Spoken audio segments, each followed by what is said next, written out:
it is another one. Manchester United. Whenever you think like, okay, man, it's gonna be a slow day, you know, we're gonna be talking about the usual stuff. Okay, what happened yesterday in the game and all this stuff, which we already did. We talked about it yesterday. Uh, we get a bomber, right? We get a bomber. Typical United. Typical United. There's always a story out there. That's why we're the biggest club in the world. Simple, right? Right now, the entire world is talking about Sir Jim Ratcliffe's interviews, right? Of course, it could very well be like a spin kind of thing, right? Yesterday, we had the protests going on, which big up to the 1958 group. They arranged an amazing protest. The turnout for the fans, it was really good to see that, a lot of Manchester United fans showed up, to make their voices heard yesterday. So again, big up to the 1958 group for putting that protest together. But after yesterday's, showing, obviously Sir Jim and all of them, they saw, okay, fans, they understand that fans are not happy. All right. So what do? They drop this bomb on us with this interview where Sir Jim, gives his side of the story, I guess. Right. Let's see. Southgate, what's going on, man? Raphael, what up? Welcome, Raphael. Good to see you, man. Good to see you, Southgate in the house. Listen, man, Sir Jim has done his thing. I don't know if you guys have watched that interview. Definitely more life, Wagwan. Yes, sir. Yes, sir. I don't know if you watched that interview, man, but it was an interesting one. It was an interesting one. Gary, did a decent job, I guess, trying to go with those hard-hitting questions. Were they really hard-hitting? Again, those guys work together, man. Work together. Gary, of course, he does not like the Glazers. We know that. But of course, the Glazers somehow, some way, they are. I don't know if they're paying him, whatever. Whatever they're doing. He's part of the system. But it was interesting to see that interview. Sir Jim, obviously, he opened up. Try to see how everything was happening behind the scenes, right? So it was interesting. But the one question that Gary did not ask, which a lot of United fans were wondering, how come he didn't ask this main question? All right. Actually, let me create a poll real quick. People, welcome everybody. Smash those likes as you're coming in. I cannot do a poll because it wouldn't work. Because I'm trying to ask that what is the question that is lingering in your head and you wish Gary Neville or the BBC interview they asked Sir Jim.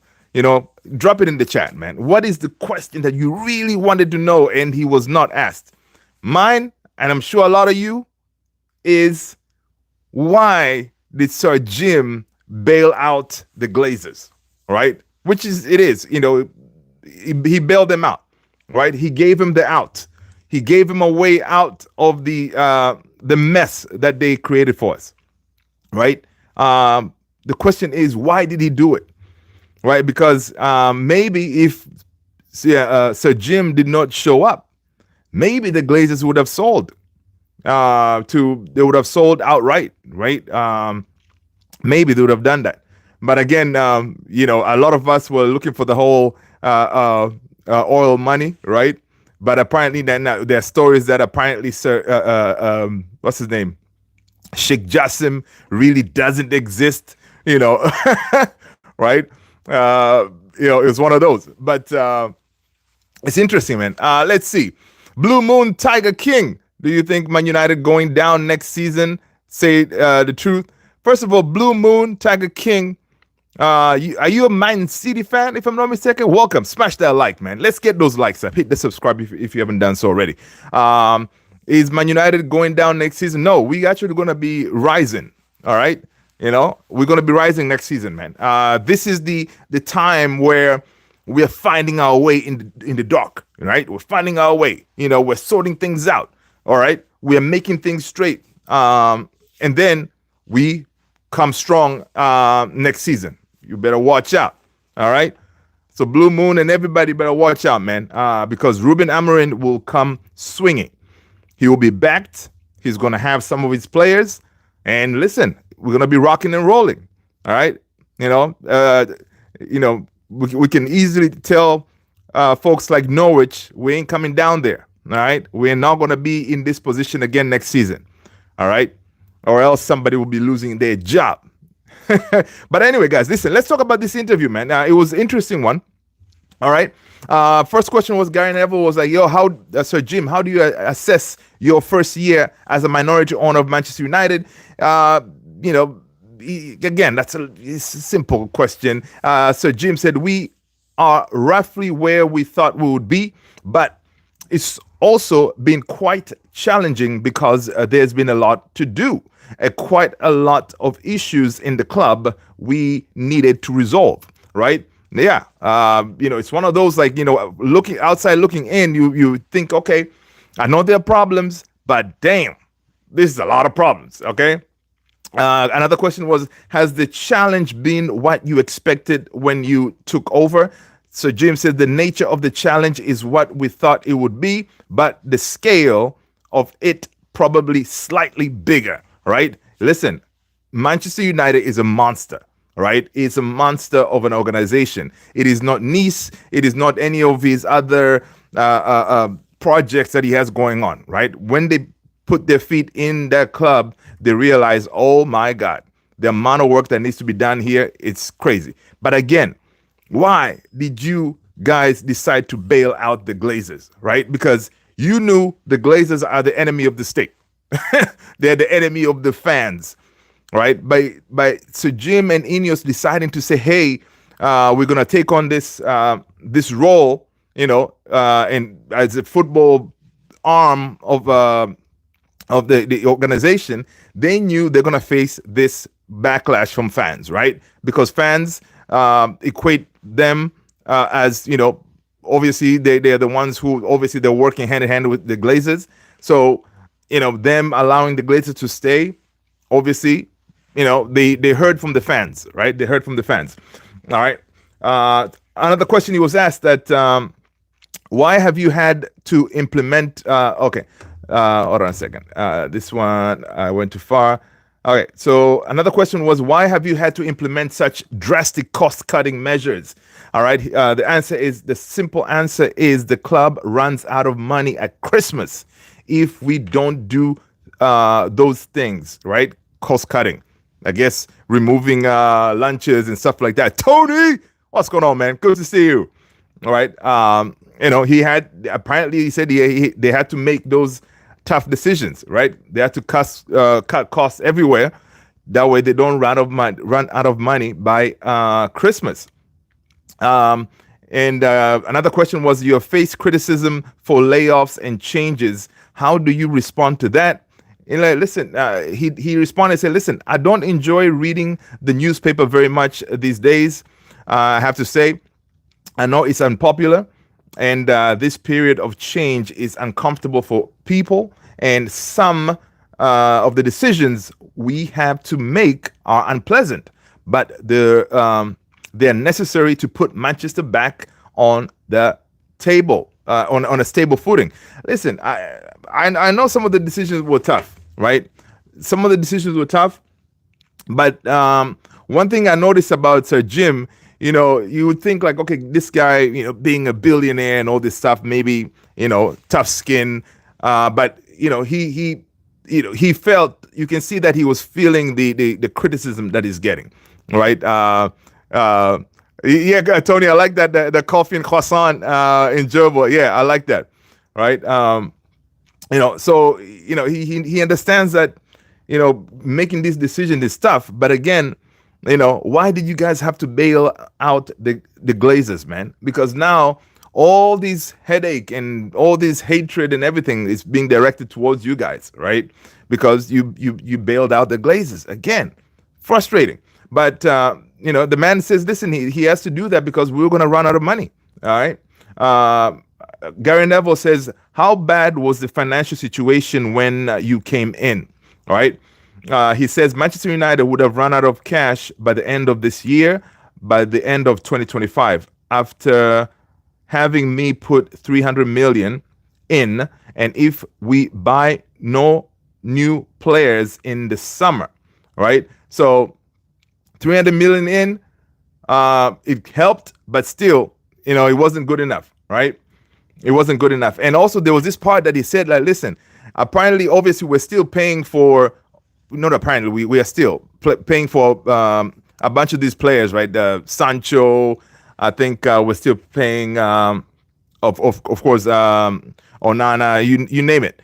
Basically, if we don't sign anybody in the summer, Ineos, they still have to write a check for 89 million because we're making installment payments from all these other players that we signed, right? So even if we don't buy anybody, they're still going to write a check for 89 million to go out to pay some of these players. Anthony, Sancho, which is mad, right? It is crazy. So Gary says that how do you address the fans' frustration with these changes? He continues saying that we are in the process of change and it's uncomfortable period and disruptive, and I do feel sympathy with the fans. Hey, listen, the fans are not happy, and I don't know if this interview would help really. Like, I know he opened up trying to explain things from his perspective, but most of the stuff we knew what was going on in the back end, that we are broke. Bottom line is we are broke. It is crazy to hear from the man saying, listen, we would have run out of money completely. Cash, right? So what they have been doing is they've been going to borrow. So the whole idea of, for example, he was saying that Gary had asked him about the closing the cafeteria, right?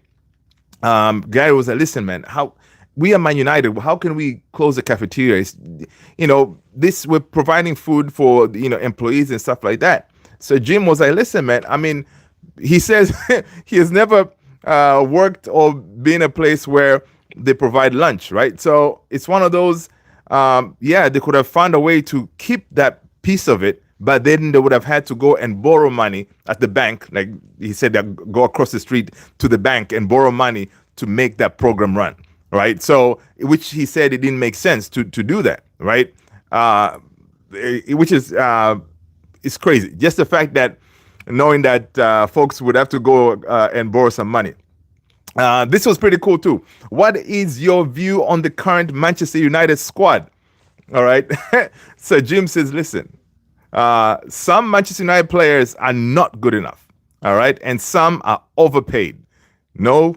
Yeah, they are, and they are.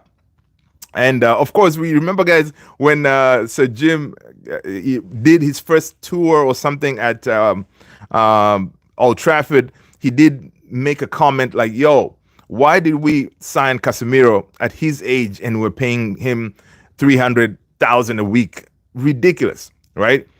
So obviously he's saying, like, from this interview, he's saying, like, listen, if the situation was different, those kind of we were never going to get those players and pay them that crazy money like that, right? We're never going to do that if it was under his team, right? Because they're approaching it differently now. All right. He said that one of the questions is, how do you handle the legacy of past transfers now that you are in charge? He says that Sir Jim says this: if you look at the players we are buying this summer, that we didn't buy. We are buying Anthony, we're buying Casemiro, we're buying Onana, we're buying Højlund, we're buying Sancho. These all things from the past. Whether we like it or not, we have inherited those things and have to sort them out. So listen, we're going to see players exiting the door, right? We're going to see players exiting, and those players that he mentioned there is because we're buying them. The reason he's saying we're buying them is because we're making those payments still this summer, right? We're still making those payments in the summer. And that being the case, it's as if you're buying because they're going to write a check of 89 million. All right. J19, what's going on? Welcome, welcome. Welcome, J19. Let us know what team you support, J19. Smash that like, hit that subscribe if you haven't done so already.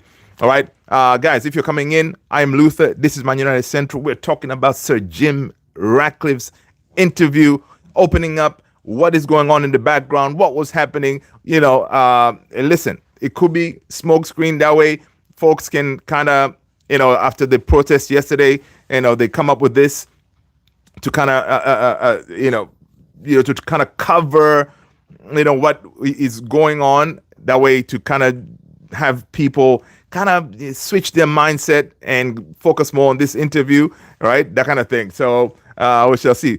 I am big University of Miami. Oh, University of Miami. That's what's up. Welcome, man. Listen, but I don't know much about football. Listen, you're at the right place. Hey, I that's exactly, you use the right term. Football. That is a football. Okay. So good job. You have passed the first test, J19. We call it football here. All right. But yeah, if you're looking for a team, if you don't have a team yet, I know you said University of Miami, Manchester United is the team for you. All right. You're welcome. But yeah, listen, whatever questions you have about football, you're at the right place, man. We have folks from all teams, Real Madrid, Barcelona, you name it, we're here for you. But yeah, man, welcome. I'm glad you found us, But yeah, so yeah, let's continue this interview by Sir Jim. What else he said? He was also asked, what is the situation with Jadon Sancho's wages now that he is at Chelsea? For Sancho, who now plays for Chelsea, and we pay half of his wages, we are paying 17 million to buy him in the summer. So again, 17 million is going to go out the door in that 89 million check that they said they're gonna write regardless, right? Even though these players are not playing here, they still have to write that check. Are you selling players to address the financial issues? That was a really good question, right? Because a lot of us were thinking in the summer, obviously, we don't have money. We need to bring in money. We're going to be selling our prize assets, Garnacho, Kobe Mainu, right? But this question here was very interesting. Are you selling players to address the financial issues? Sir Jim said, no. We won't be selling players because of the state we are in financially. The club had got bloated, so we reduced that, and we will finish it with a lean and efficient organization. That's how we will address the costs. All right. The player decisions will all be focused on how we are going to improve performance. That's all. Right. So I know he said they're not going to sell players, but again, that answer, we may kind of, some people may take it as, okay, cool. So Garnacho is staying, Meno is staying. Whatever else, we're going to have to find another way to find the money, right? But, that is kind of a safe answer there because at the end of the day, they can always come back and say, listen, for footballing decisions, we're going to have to make the sale, right? For the likes of Garnacho. Maybe they may say something like, in Amorim's system, he needs a proper 10 and whatever. And Garnacho out the door. Tony saying Gary did well, in my opinion. Yes, Tony. I think Gary did. He did well. He did well because, of course, dude is he grew up there, seeing the changes that are happening. Also, I like the fact that Gary also gave him an idea of if you, instead of cutting contributions to the organizations that are supporting the former Man United players, instead of cutting that funding, why don't you be creative? Like, okay, do like a dinner with Bruno Fernandes and Maguire, for example, where people will buy tickets for that, right? They'll buy tickets for that every year. Maybe folks buy tickets. They sit there with Bruno and Maguire, and money comes in, and then you use that money to fund the those organizations, right? Instead of just cutting them outright. And so Jim was like, well, you know what? Actually, we didn't think of that. So Gary was like, how can you not think of that? You just go straight, just cut things instead of finding solutions of saving these things, right? Which are important because these organizations have been part of the United setup for many years. So that was pretty crazy. Tony said, Jim said he liked the idea, but no one said it. I know. You know what, Gary? I like that idea, but nobody said it. Come on, dude. Well, Jim, there is a little idea. Is there? Let's go. Man, I'm telling you, man. I'm telling you, it's tough. It's tough that some of these decisions are being made on the boardroom, but people don't want to find simple solutions. Right? You just think, okay, we want to save some money. Get rid. Instead of being creative, So yeah, man, that was interesting beat there from Gary when he said that. That was I found that was pretty funny. Hearing Sir Jim, billionaire, say, well, nobody suggested that. Duh. Anyway, Gary Neville. Question was, you mentioned buying players this summer. What does that mean? Okay, so this summer we'll buy Anthony, we'll buy Sancho, we'll buy Casemiro, we'll buy Martinez, Licha, we'll buy Hoyland, we'll buy Onana, and they're all about 17 million each. So if we buy nobody, we are buying those players because we're still making payments, of course, right? Salah or Henry, man, Henry any day, man. Welcome. Might need to hire Gary as a director of finance. Dude, Gary is already part of the setup, right? He's part of the the revitalization of that Manchester area with the new stadium that is going to be announced tomorrow, the plans and all that. Gary's in there. So, but I guess he's not part of the other setup where Barada, Wilcox, and all that. I guess correct, the financial side of things, right? Because of course, Gary Neville is a very shrewd businessman as well. He has bare companies, and he knows how to make money, right? So yeah, it's crazy. True Indian, what's going on, man? Good to see you. All right. So Gary Neville, another question was, how have the signings settled under your watch? So Jim said some of the players bought in the summer, we have seen them settle. He referenced Matthias de Ligt and Joshua Zirkzee. He said, yeah, they settled very well. And of course, the physical. He mentioned that, Zirkzee, you see that he kind of struggled at the beginning there because of the physical nature of the Premier League and stuff like that. But it kind of insinuated that, the players that they signed in the summer, it was kind of in collaboration, right? It wasn't just Erik ten Hag. It was mostly like they all agreed on who to bring in and stuff like that, right? But that was pretty crazy because knowing that, they're not sure about keeping Erik ten Hag, right? They went ahead and splashed the cash to back him, and also knowing that, okay, we're not sure, that whole thing they did there. Of course, he admitted it was a mistake keeping him. Obviously, he also admitted that it was a mistake. Dan Ashworth, they brought him, they chased him, they paid the money to Newcastle. He came on board, and they realized, oops, not a good fit, right? And he did say, listen, they could have kept him on board, but apparently they're trying to do things differently. If it doesn't work, you get rid, But again, it costs money, and he did admit that was a mistake. True Indian said, I have not seen the full interview yet. Did he say anything?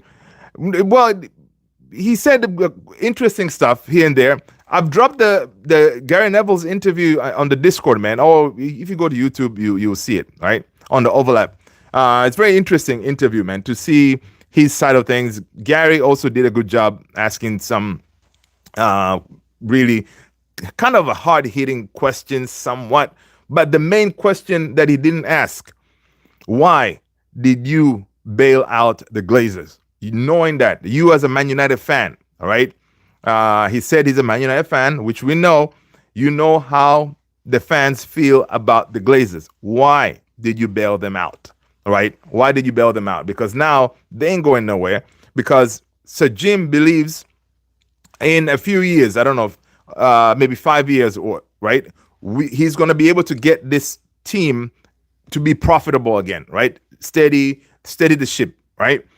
Now, if you do that, we're gonna start. Obviously, we generate revenue and stuff like that. So once that Manchester area is redeveloped, the new stadium is there. Which again, we're gonna build a new stadium. There's gonna be a big announcement tomorrow. Stay tuned. Obviously, they're gonna be talking about the stadium and all this stuff, right?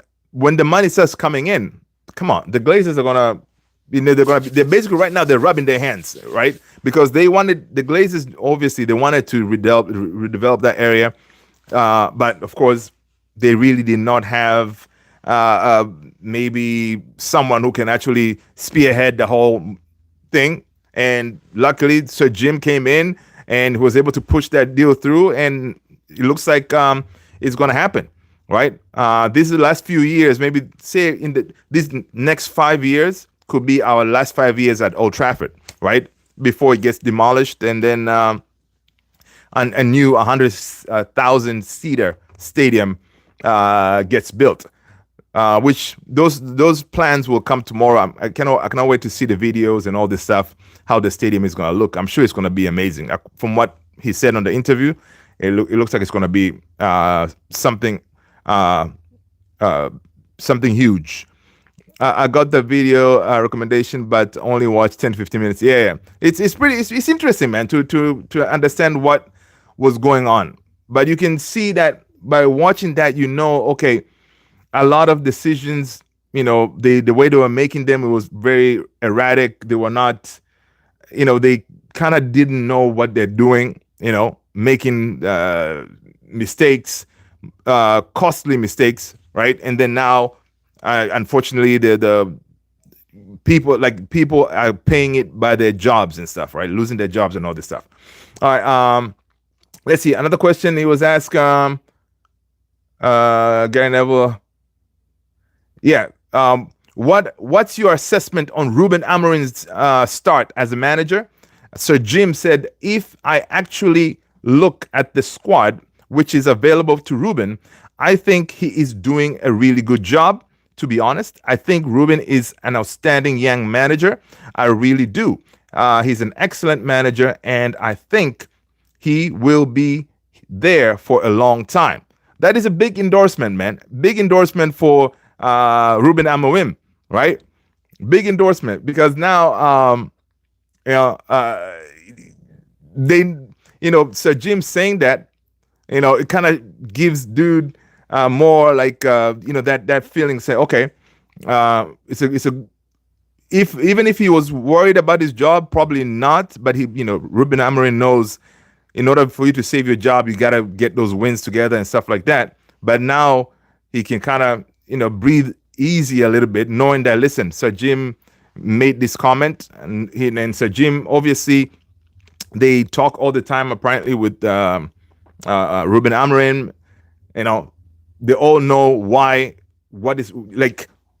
are we being so bad? It's because we brought in this new manager who plays a completely different style of play, and he doesn't have his players and all these things. So I'm glad Sir Jim, the way he opened up, like he understands what's going on with that team. So, which is good. And another thing that was very interesting too, in the 20 plus years the Glazers have been with this team, they haven't sat down and did an interview like that. So this one, seeing Sir Jim do this, it's something different, and it's refreshing too, to sit there and actually get the words right from his mouth, kind of thing. That's pretty dope, I would say. Got the video. Peter, what's going on? Amorim must be sacked, and also Onana, Casemiro, Menu, and Xerxes. Do you know how long Old Trafford has been around? 1800s, I think, if I'm not mistaken. Yeah, it's been there for a minute, man. It's been it was from the 1800s, I think, if I'm not mistaken, because from World War II or something like that, it was destroyed, and they rebuilt a portion of it. So yeah, it's been there for now. Now I have to look it up.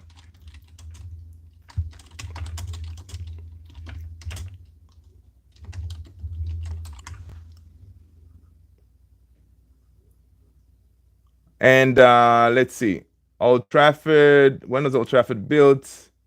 I lied. Apparently, Old Trafford, the Theatre of Dreams, was originally opened February 19th, 1910. 1910. And yeah, World War II, it was damaged, and then they had to kind of rebuild a portion of it. All right. 1910. That's crazy. Yeah. Let's see.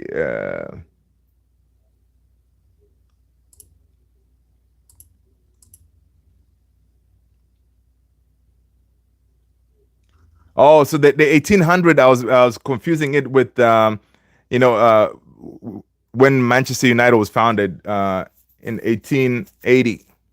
1880. I mean 1878. And then Man City 1880. Back to the interview. All right, let's see. What are your assessment? Okay, what are your assessment of Amorim? He said he likes the guy, right? Have you seen progress under Amorim despite the tough start? So Jim said you are beginning to see. He says you're beginning to see a glimpse of what Ruben can produce. I think you saw a glimpse of it against Arsenal. True, that is very true. We saw a glimpse of it against Arsenal. If we play like that with any team, we're gonna be very hard to beat. And now a big problem is to on the other end to score goals. But if we play like the way we played against Arsenal, we're gonna be tough to beat. Yeah. So Jim here saying correct. You saw a glimpse of that against Arsenal. Another question was Amorim called this the worst United team in history. Do you agree?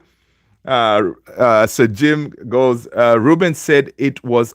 Ruben said it was maybe the worst United team in history. You have to sympathize a bit with Ruben. He's come in mid-season. English is not his natural language. He comes into the Premier League, which we know it is the toughest league in the world, right? So listen. So Jim understands the kid, right? Let's see. Another question from Gary. How is Ruben Amorim doing in your eyes? How is Ruben Amorim doing in your eyes? So Jim says under Ruben, it was difficult at the beginning, and I sort of get it. Right at the beginning, it was difficult. I think we have seen progress. All right, and of course, he said that Ruben is doing a fantastic job. All right. Another question that was very interesting. Who made the call to sack Erik ten Hag? So Jim says, at the end of the day, we are a consensus organization. So there's a collection of us who make decisions. It's not just me that makes the decision. It involves that the team, the whole team. They made the decision together, apparently. Come on, Sir Jim. Just say you were the one who sacked him. All right. All right. But yeah, so again, it was a collective effort, but you guys should have made a decision before, agreeing to extend his contract. All right. Another question was very interesting too. Was keeping Erik ten Hag in the summer the right call? So Jim said sticking with ten Hag in the summer was a mistake. All right. It was a mistake. How would you describe United's performance under ten Hag? Yeah, so Jim says United's performance under former coach Erik ten Hag was erratic, saying they turned up for the FA Cup final against Man City, but not against Crystal Palace. Right? Yeah, they're still doing that. These players are something else, man. Another question: what's your vision for Old Trafford's future? it can, he says, if it can be achieved, it would clearly be my preference. I would be very excited for the north of England to have, obviously, that Wembley of the North Stadium kind of thing, right? So obviously that's what his vision is, to obviously have that that stadium coming up, right? Let's see. Okay, let's see what else that was interesting. Neville. Um, Oh, this was interesting too. What did Sir Alex Ferguson say when you ended his ambassadorial role? So Jim said, uh, he said, yeah, he had a sit down with Sir Alex, and you know, obviously he wasn't. He understood why that decision was made, right? He understood why that decision was made. So that was very interesting too. Let's see what else was interesting. Another question is, who was involved in appointing Ruben Amorim? It was Omar, Jason, and Sir Jim. So they all worked together, say, okay, we're gonna go this route. All right. And of course, you saw there that he omitted Dan Ashworth, right? And we know the story that Dan Ashworth was not. He did not want us to bring in Ruben Amorim, right? Because Dan Ashworth understood bringing in Amorim, it's going to set back the team, right? Obviously, you're bringing in someone a completely different style of play. So it's one of those. It was so basically, Sir Jim, Omar, and Jason, they got to stick with this guy right now, because all three of them, they say, yup, nah, he's our guy. All right, he's our guy. So we shall see. Yeah, man. But honestly, I think the interview was good. Right, it's good to hear his side of the story. Right, trying to give the fans an insight on what is happening, because everything looks very messy. Right, it looks very messy, and the team is really going through it. Right, on and off the field. Right, on the field they're struggling, and of course, if things are not happening within the club itself, it's going to be very hard for the players to perform on the field. So we see that. You can see the guy when he was being interviewed, like you can see like his frustration too. Also, he understands why the fans are not happy, and he said, listen, man, I can take it. I can take it, the frustration. And he said, listen, if it was up to me, I'll take all the blame and all that, but give Ruben cut him some slack, right? Peter is saying, sell Hoyland, Casemiro, Eriksson, Shaw, Lindelof, Maguire. Yeah, we should be able to, but Maguire is going to stay for another year. Yeah, Maguire is going to stay for a year. Casemiro, again, his contract is still here, so I don't know. And it depends. If someone wants to get him, maybe. But I'm sure they're going to try to find a way to get rid of him in the summer, because the whole idea is to get rid of that wage, right? So based on this interview, we see that the likes of Rashford, they're not coming back. Anthony, definitely not coming back. Like, they want to get rid of that wage bill, right? So it's interesting. Tony, what would you have asked Sir Jim? Man, listen, my question was like, why did you guys bail out the Glazers, man? Because during that time, if Sir Jim knew that he couldn't buy the entire thing, the entire club, why come up with the alternative? Say, hey, Glazers, how about we do this? Give me the 25%, whatever. That part, I would have liked to hear what he has to say, right? What was the decision making there, right? Because obviously, whenever you give the Glazers an out, whereas they don't have to worry about the footballing operations, just collect paycheck when the money starts coming in, they'll take that offer, right? So that's something that I would definitely want to hear his answer. What would you ask Amorim? Oh, Amorim is my guy, man. Amorim, I'll be like, listen, dude, you get rid of anybody that doesn't work in your system. Complete, get rid of everybody. And the good thing is, Amarin coming in now, he knows the players that don't work in his system. All right. He knows it. And it looks like, based on the interviews, Jim here, it looks like they have given Amarim that power. Say, hey, dude, this is your show. All right. Suffer through this. In the summer, we get rid of what doesn't work in your system, and then we see what we can bring in. Of course, we're not going to splash the cash because we really don't have the cash like that. We're already going to write a check for 89 million for players who, half of them, they're not even here. Right. So it's crazy. AKS 97, what's going on? Welcome. Right. So it's one of those. It definitely is frustrating. But there was another question that Gary had asked Sir Jim, like, you have put in 300 million towards the team. The Glazers, they haven't put in a dime in this team. They just took the money out, right, through dividends and stuff like that. So Gary was like, look, you put in the money, right? So why not ask the Glazers, say, hey, can you guys put in some money in here so where we can help this team, get head above water, right? So Sir Jim was like, he kind of said in a way like, no, the idea is not to chuck money into a problem, right? It's to find a solution.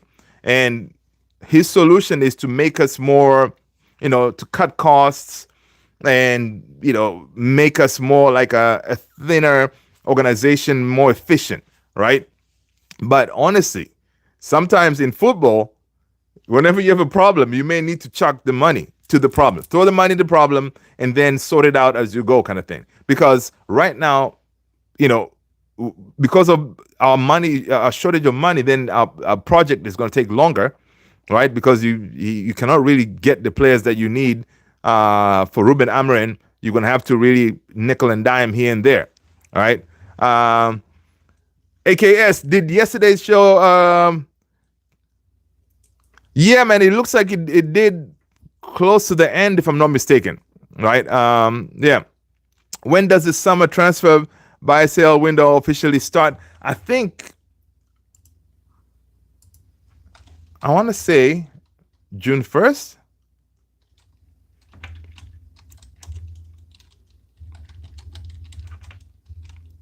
Summer transfer window.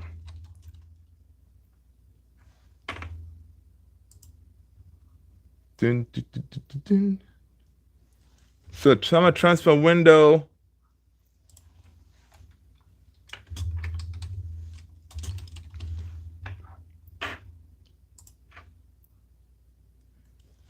So it opens Thursday, June 12th.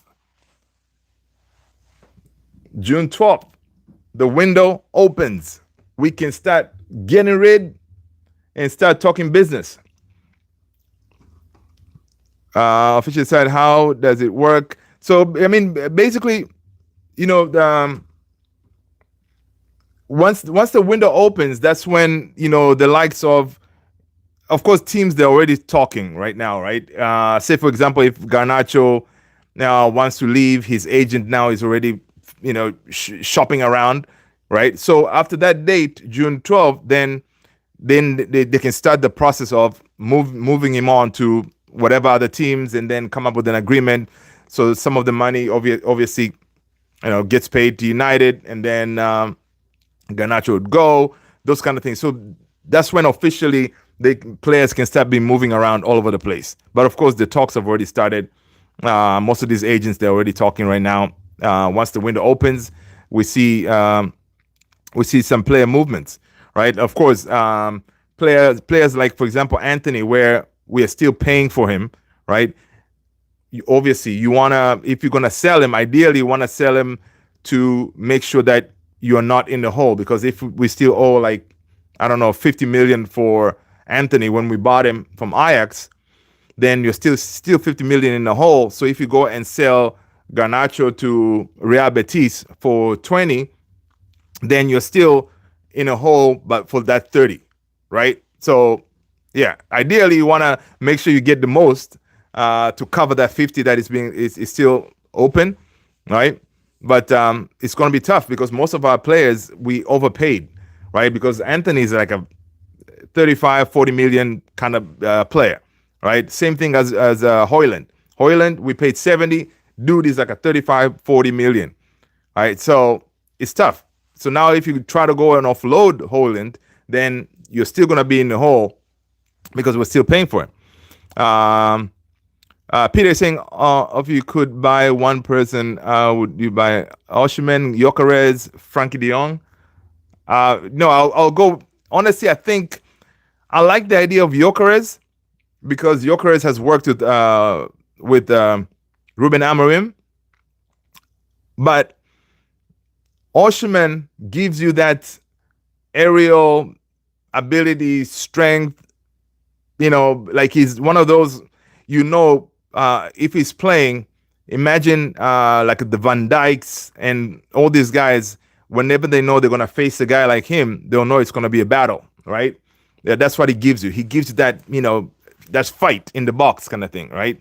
But it's a fight that, most of the time he would win based on the goals that he scores, kind of thing. So I like that, the physical nature. I think Osimhen can handle that. But Gyökeres has worked with Amorim, so it will be a smooth transition, all right? But of course, I don't think we're going to get any of those guys. Frankie de Jong, I don't want to even talk about him. I have PTSD with Frankie de Jong, right? So Frankie de Jong also, he was a Erik ten Hag type of player. So Ruben Amorim, nah.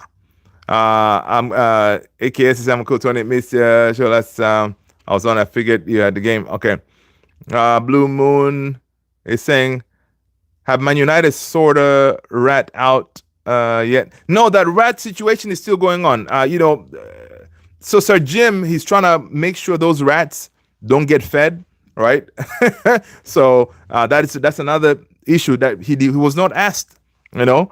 Gary should have asked him about the rat situation. At Old Trafford. Did you hear when Sir Jim said they paid? Yeah, 89 million. Yeah. Yeah, they're going to pay that this summer. This summer, they're going to write that check, 89 million. All right, they'll be writing that check for 89 million for players who they inherited, right? Which is pretty mad. That is before even buying anybody.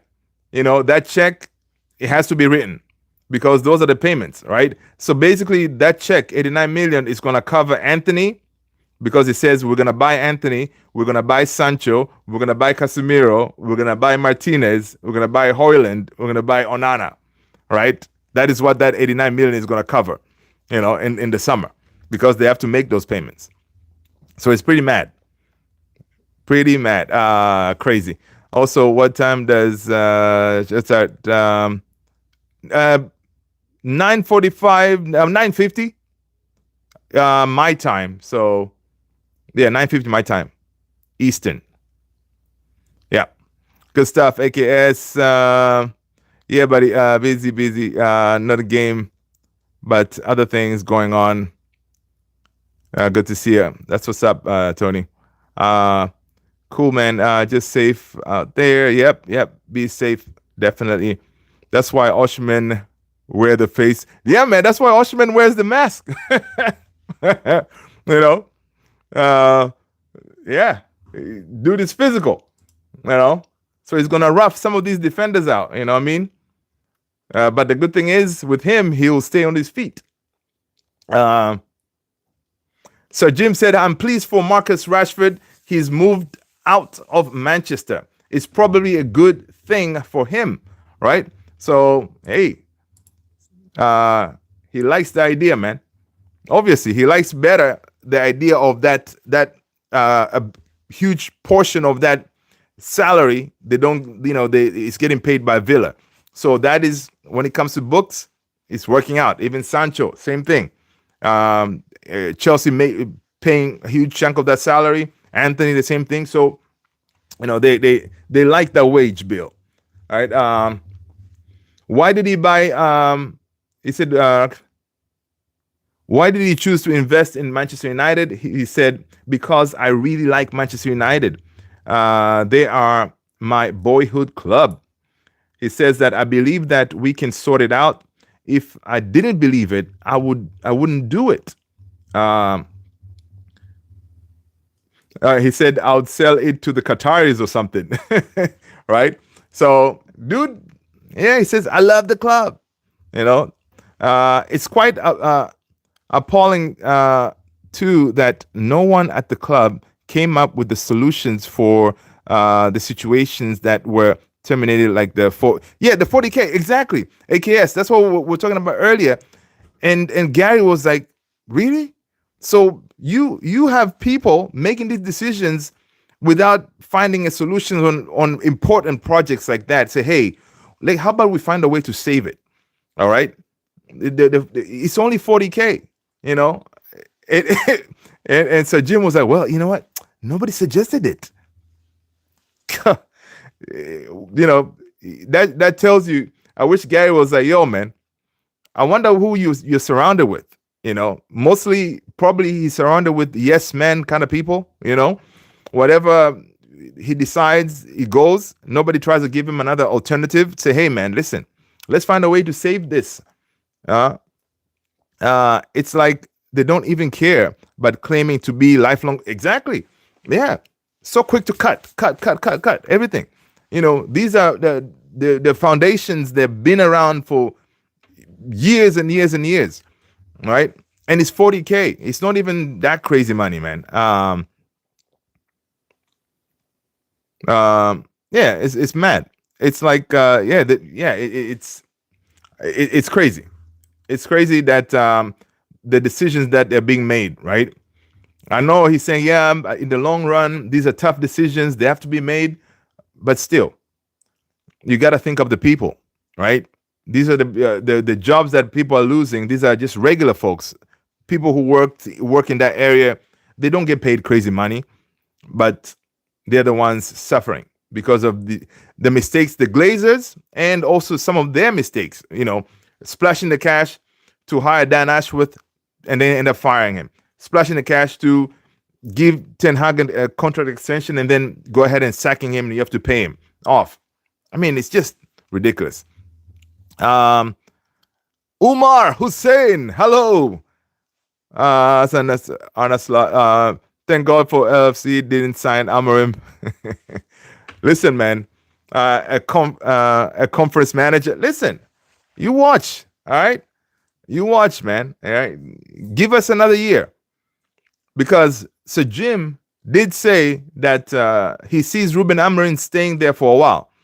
So, and listen, Ruben Amorim did bring Sporting their title after 19 years. So he could be our guy. He could be our guy, man. All right. I've been watching since 2013. I know. Yeah. Look how long it took Liverpool to get their 20th title, right? I don't want to say it, but in my head I'm like, trust the process. You know, of course, Arsenal, they're not going to win anything, right? But Sir Jim still believes in that the 3-year, right, 2028, where we will be, he still thinks we can still achieve that 21, right? So 21 is coming, man. 21 is coming. We shall see. Because if Nottingham Forest last season, right? Nottingham Forest, of course, it's an excellent club. It's run properly. The ownership of Nottingham Forest, they really putting his money where his mouth is, right? You cannot compare the two. But Nottingham Forest was languishing in relegation last season, and right now they're competing for top 4. Come on, man. I think if Ruben Amorim gets backed properly, we fix some certain things in our team. I mean, okay, I'll be happy with challenging for top 6. All right, let's not go too crazy. Top 6, I'll be cool with that. All right, Amorim would have cooked yeah. But again, AKS, would he though? In Liverpool, their style of play, it would have been the same issue like United, right? Because Ruben Amorim playing at the 3-4-3, I think he would have struggled at Liverpool. So Slot was the perfect choice for Liverpool because it's kind of similar to what um, what's his name Klopp was playing, right? His style of play kind of thing. Um, Ruben Amorim is behind the recent decision for Manchester United to shoot toward the Stratford end in the first half. I like that change, man. All right. He apparently it is seen by those in the team as a good way to disrupting the opposition as well as changing their own luck. That was very interesting to see them start on the Stratford end, right? It was interesting, but hey, the luck changed. We played better, so maybe we may see more of those changes going forward. Obviously, got Liverpool got players better suited for 3-4-3 than us. Yeah, you may be right. Amorim looks like he's lost a couple of stones already. Umar, stones. He has aged. The man has aged, man. If you look when he came in, looking fresh, smiles everywhere. Now, if you do like the before and after, you see this dude has aged. This job it's not easy, man. Right? And Sir Jim understands that it's not easy. So, which is good. I'm sure Ruben Amorim hearing those words from the boss, it kind of gives him a little bit more of confidence too, knowing like, hey, listen, the guy understands what I'm going through, right? He understands what I'm going through, so there's no delusion. They don't expect miracles from me. The only thing they expect from me is to implement my style of play and for them to see something. And Sir James said, they did see something, especially in that Arsenal game, right? Which is good. So it means like slowly, they're going to give him patience, right? They're going to give him patience. But I'm sure come next summer, after we have that summer window, after the window where now Ruben Amorim has spent the summer training with the players, once we come back, say by October, we're still getting beat, we're still chilling like, I don't know, 16th or 14th, whatever, that is going to be a problem, right? Because then, he has had time to work with these players, right? We should expect to see something. AKS said the only sack he getting at Christmas is a sack of potatoes from Sainsbury's. I know, right? Yeah, man. Yep. And that's too funny, man. A sack of potatoes from Sainsbury's. That's too funny. But talking about the summer, United is coming to the U.S. All right. I'm going to try to get some of those tickets, especially I think for the MetLife Stadium tickets. I'll try to go and watch United. Tony, we need to make that trip, man. MetLife is around the corner from you, Tony. But surely they would have talked about this before coming in November. Yeah. And the next months after, Jim to Ruben, look, we're going to have growing pains, but you'll be able to guide and mend those pains. There you go. Perfect. Yeah. And listen, so Jim did say, listen, he liked Ruben Amorim's honesty. And he also likes the fact that the guy has a plan, right? He has a plan and he's going to stick with it. He's going to stick with it, and he's going to be, the goal is to help him see through that plan, right? So we shall see. But again, it was interesting to hear him say that keeping Ten Hag and Dan Ashworth was a mistake, right? Admitting that was interesting. Omar is saying, I have never seen a team fall this bad post-Prem era. You got a good point there. Now that I'm thinking about it. Especially a big team, right? United is not it's not a small team. All right. Yeah, for a big team like that, yeah, it's mad. United FC '07. Hey Luther, I won't be coming in your streams often anymore because I have school. Dude, I understand, brother. Whenever you can, man.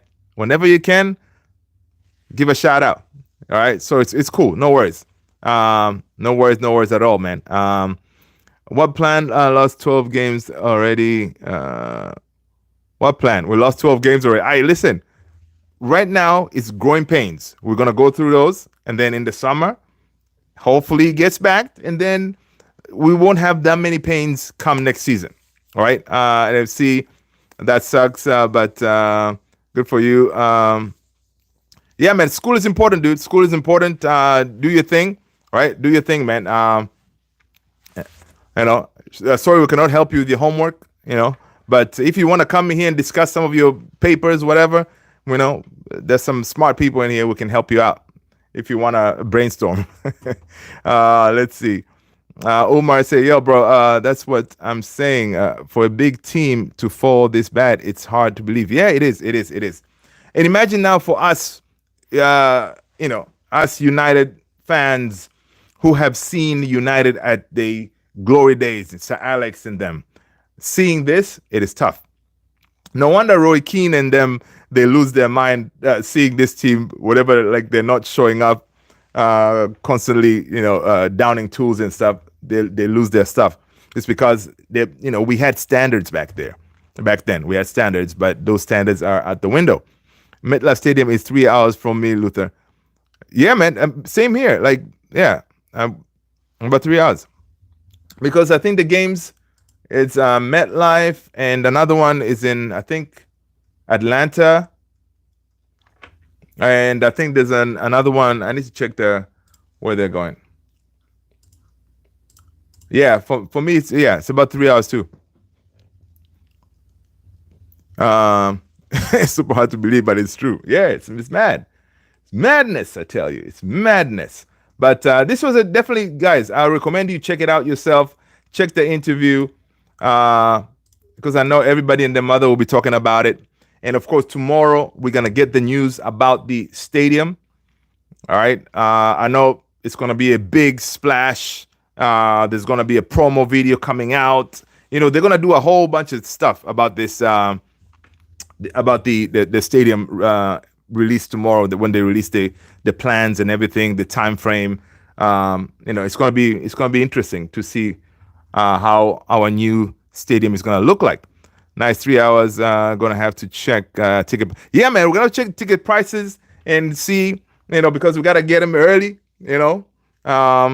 It'll be cool. It will be cool. Definitely will be cool to see Ruben Amorim in action. I wonder if he's going to have any signings. If he's going to have any signings by then, I don't know. Probably not, because most likely we're going to start having signings maybe like later on in the window. Let's see. I'm trying to look at the schedule here. Manchester United.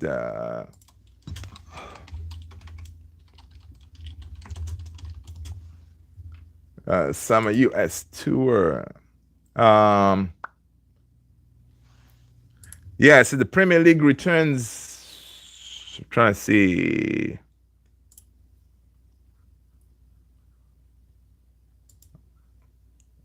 Yeah, so the MetLife is United take on West Ham. And then Soldier Field in Chicago. Man United versus Bournemouth. And then Mercedes-Benz Stadium in Atlanta. Man United take on Everton. Good games. I wouldn't mind seeing West Ham. Let's see. Umar said the greatest achievement for Amorim would be for Man United to win the Europa League and get into the UCL. Yes, that's why. And also, yeah, it will be really. Listen, it's going to be an amazing achievement because one, we're going to get Champions League next season. Two, we're going to get close to 100 million cash, which we need, right? So again, we shall see. If we play anywhere close to the way we play against Arsenal, we should be able to dispatch Sociedad on Thursday. All right, we should be able to.